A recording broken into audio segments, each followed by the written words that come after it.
నుంచి ICC champions trophy ప్రారంభం. భారత ప్లేయర్లకు ఊరటనిచ్చే నిర్ణయం తీసుకున్న బీసీసీఐ. దుబాయ్కి ఆటగాళ్లు తమ కుటుంబ సభ్యులను వెంటనే తెచ్చుకునే వెసులుబాటు ఉంది. అది కూడా కేవలం ఒక్క మ్యాచ్ కు మాత్రమే. ఇక భాగస్వాములు కుటుంబ సభ్యులను ఆటగాళ్లు తమ వెంట తీసుకెళ్లే విషయమై బీసీసీఐ యూటర్న్ తీసుకుంది. దుబాయ్లో జరిగే ఐసీసీ ఛాంపియన్స్ ట్రోఫీ సమయంలో భారత క్రికెట్ జట్టు సభ్యుల కుటుంబ సభ్యులను తమతో పాటు తీసుకెళ్లడానికి అనుమతినిచ్చినట్లు తెలుస్తోంది. బౌజర్ గవాస్కర్ ట్రోఫీలో ఘోర పరాజయం తర్వాత కొన్ని నియమాలను మారుస్తూ బోర్డు 10 పాయింట్లతో కూడిన అంశాలను ఆదేశాలను జారీ చేసిన విషయం తెలిసిందే. ఇందులో భాగంగా ప్లేయర్లు తమ కుటుంబ సభ్యులు భాగస్వాములను తమ వెంట తీసుకెళ్లే విషయమై కఠిన ఆంక్షలు విధించింది. అయితే ఇప్పుడు న్యూ ఫ్యామిలీ రూల్ నుంచి ఆటగాళ్లకు ఊరటనిస్తూ కీలక నిర్ణయం తీసుకుందని సమాచారం. దుబాయ్కి ప్లేయర్లు తమ కుటుంబ సభ్యులను వెంట తెచ్చుకోవచ్చని బోర్డు చెప్పిందట. అయితే ఇందుకో షరతు పెట్టినట్లు తెలుస్తోంది.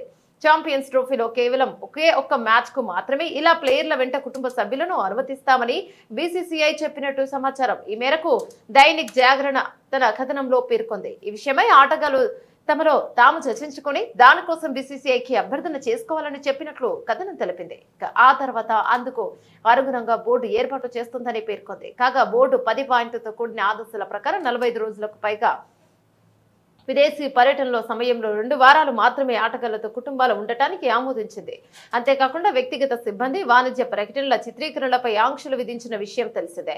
ఇక రేపటి నుంచి ప్రారంభం కానున్న ఐసీసీ ఛాంపియన్స్ ట్రోఫీలో ఫిబ్రవరి 20న జరిగే తొలి మ్యాచ్ లో భారత్ బంగ్లాదేశ్ తో తలపడనుంది. ఆ తర్వాత ఫిబ్రవరి 23న పాకిస్తాన్ తో, మార్చి 2న న్యూజిలాండ్ తో ఆడనుంది.